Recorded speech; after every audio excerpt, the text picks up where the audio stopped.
Hello there, folks. Welcome back to another episode of AFC Thames. I've done 17 Euros videos, and thankfully, England have won it. So, come on. I'm recording this before the final. Did we win? I'm not. I'm recording it after the final. We didn't win. I can't believe it. I've done reactions. I've done reactions to predictions. Check it all out, all over the channel. And now we can crack on with the fictional world. Well, sort of fictional. AFC Thames.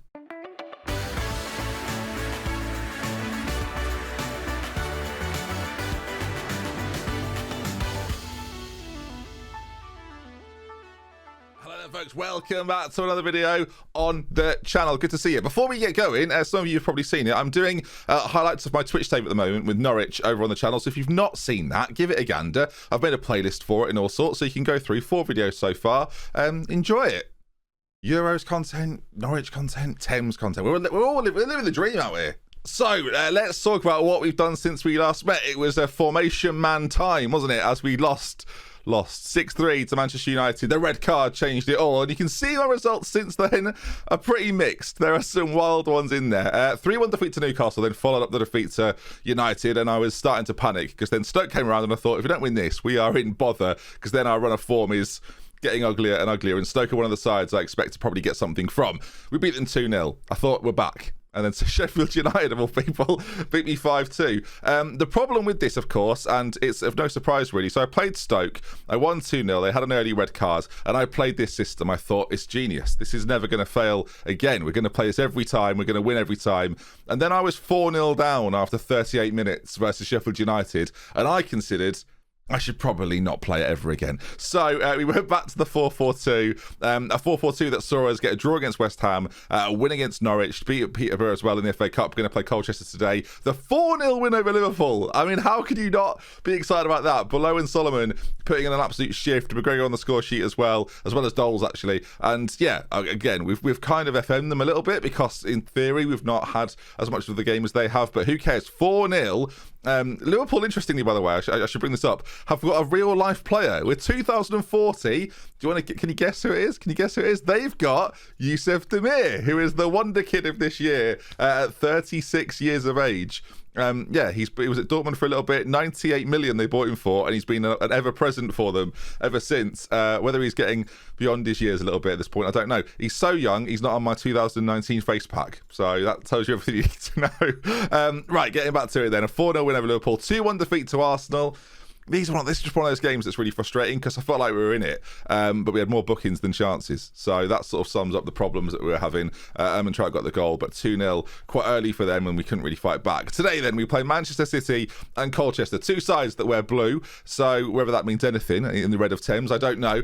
We're 16th in the league table, though. You can see there, 24 points. We're a good 7 off the relegation zone. So yeah, some games in there that you'd expect us to win, and we haven't. Some games that we've won when we shouldn't have, probably. Shout out again to Liverpool. So some pretty good performances. The big thing for me, actually, if I sort it by goals, for the first time in a long time, we're having goals from everywhere. Like there seems to be a lot of goal scorers in this team for the first time. We don't have 2 strikers that are being prolific. Like, don't get me wrong, Solomon and Trout, they're doing the business. But yeah, it definitely seems like there's a bit more of a team game going on this season, and I'm all for that, I must say. So as mentioned, we're back to the 4-4-2. Serpak and Magel on that side are playing quite well together. Like this defensive idea of playing Serpak a little further up, but he's obviously got those defensive responsibility mindsets within his brain. We're ready to go. McGregor has been a lot better in the deep line playmaker role. Catania we've sort of released from a box-to-box or ball winner, from a ball winner role to a box-to-box role, and he's been far better. And Solomon and Trout, again, the poacher advanced forward thing, they seem to score more goals in it. Like, we obviously talked a little bit about playing a deeper striker, but it's not seemed to work quite as well. Götze and Osmanovic. Now, this is quite funny, really. One from Dortmund, of course, the other one from Dortmund, and they don't like each other. So they've travelled all the way from Germany to here. They don't get on, but they're my back 2 right now. Amoroso, then, is probably brought off the bench now. Luigi's had a difficult season, it must be said. He's not quite at the level that I need him to be at necessarily. Some of those technicals I think are hindering him. 5'10" as well, maybe a problem. Look, he's the kind of player we bought for a free transfer, so if we sell him on in the January window, which is looking unlikely now, or in the summer, then I'm kind of happy to do that.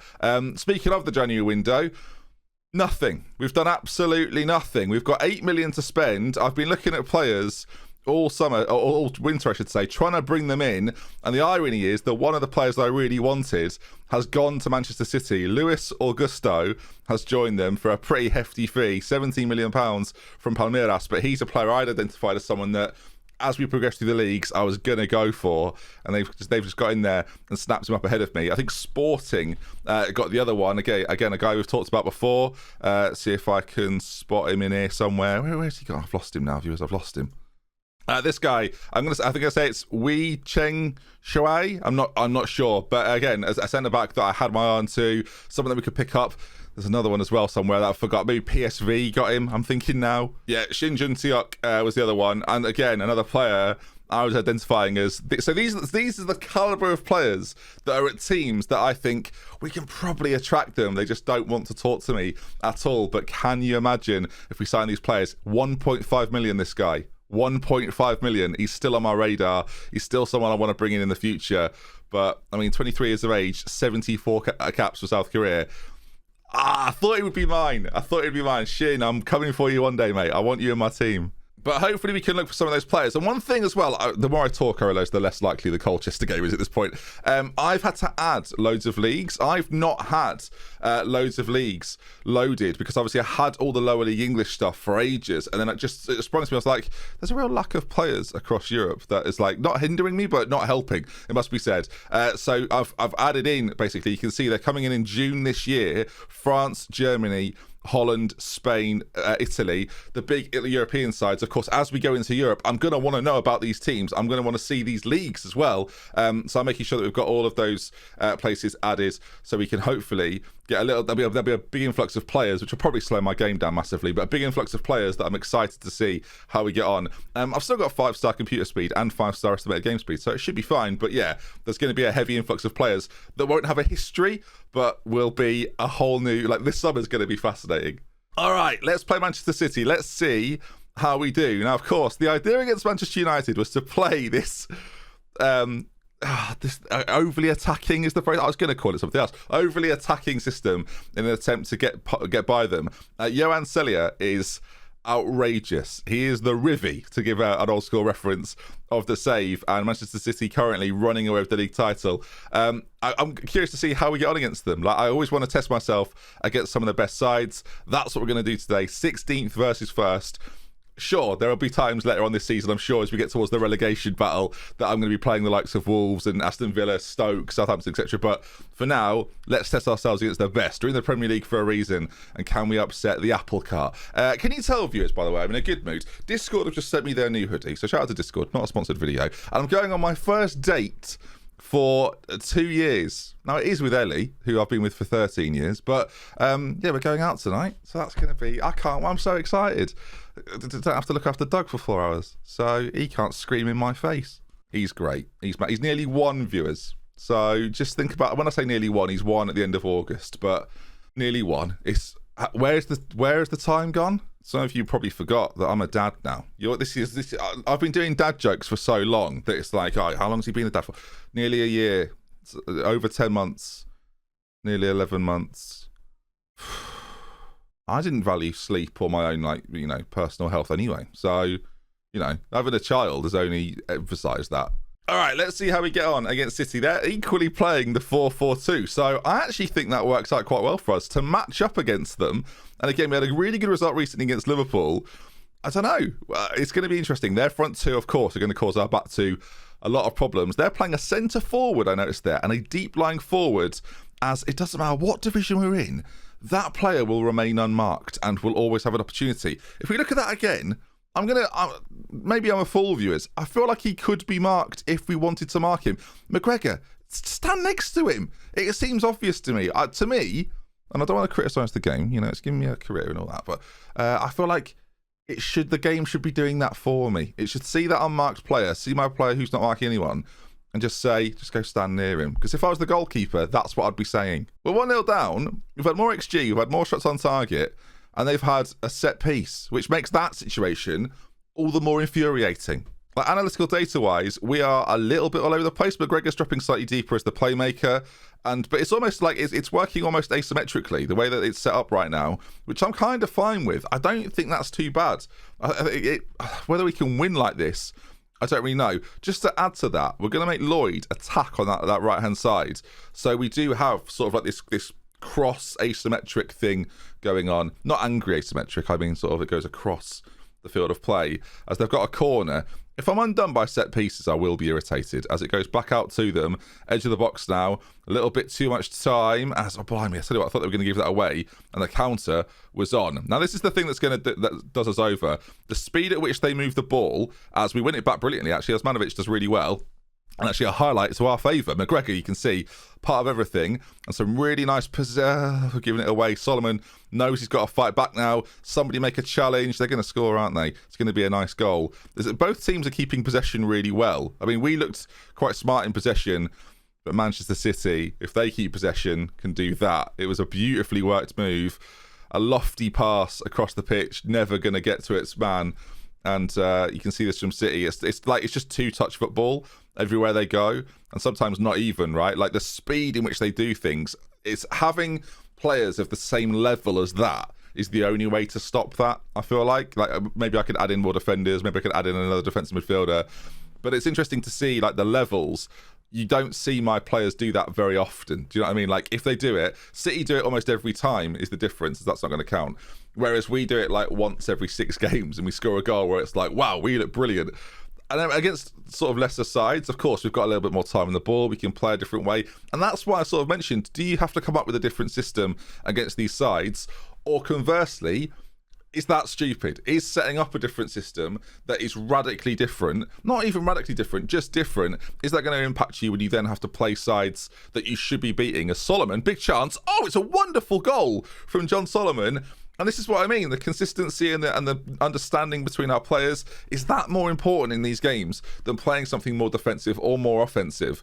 Right, I'm trying to come to that conclusion, and I've not managed necessarily in this fashion with a side that are growing from the Championship, because I'm doing a save with Norwich at the moment, and they're a Premier League side that got relegated and got promoted and got relegated and got promoted. And I understand what their players do more because I've got that real life understanding. With Thames, I don't have that. It's completely different in that I'm trying to figure out, and I don't know the other players either. So the challenge is totally different. I can't really plan for these sides because I don't necessarily know where all of their strengths are. Celia, I mean, that run there is outrageous. We're half an hour to go here, by the way, and we're still in the game, so I should definitely focus a bit more. We've been on attacking the whole game.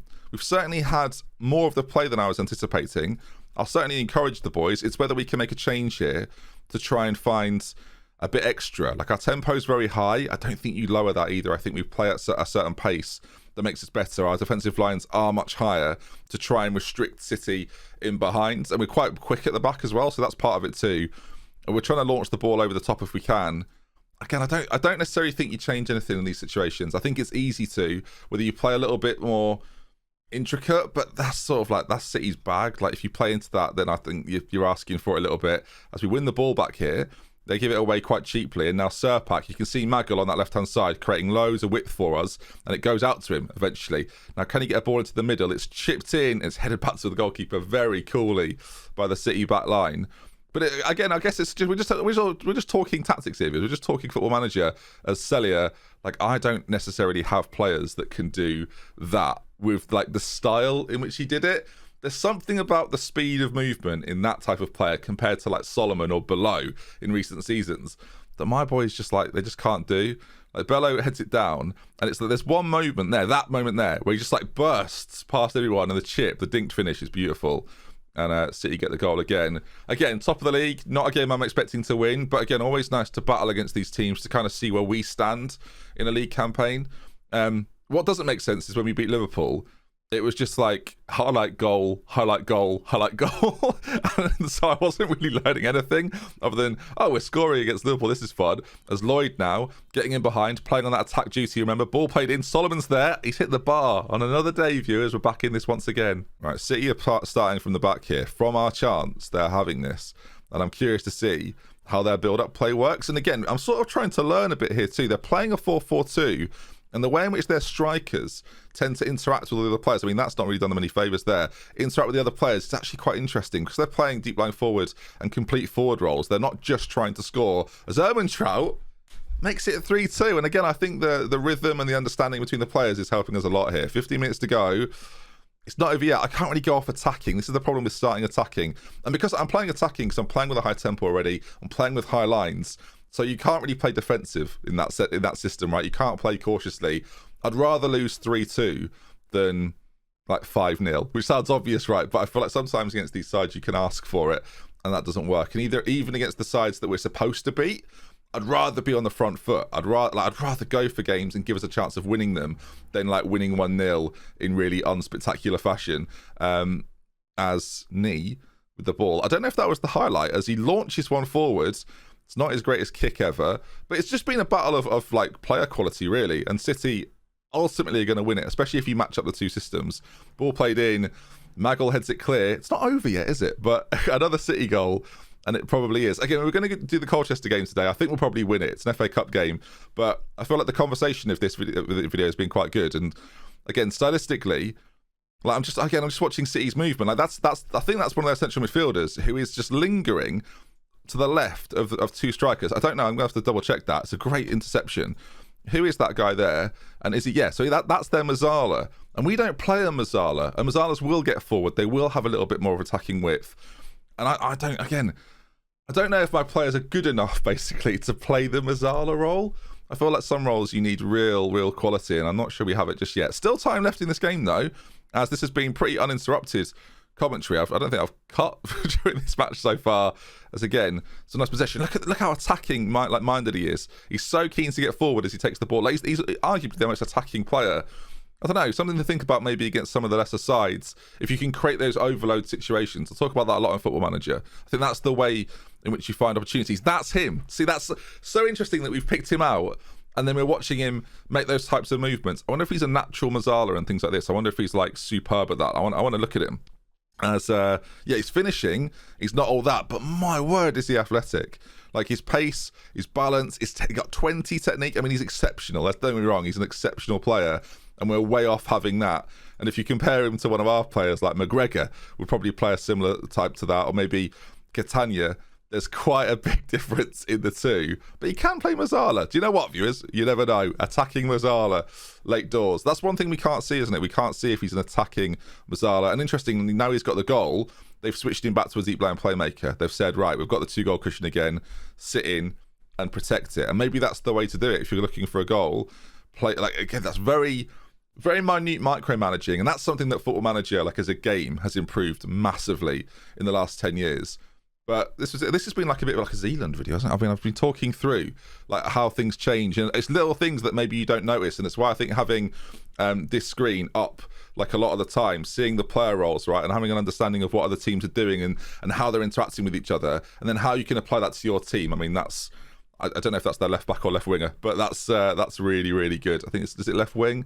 I can't quite tell. I think it is because it's now not blood. Yeah, he's playing as a wide midfielder and a wide playmaker, so they're playing quite a narrow system with wing backs, one ball player.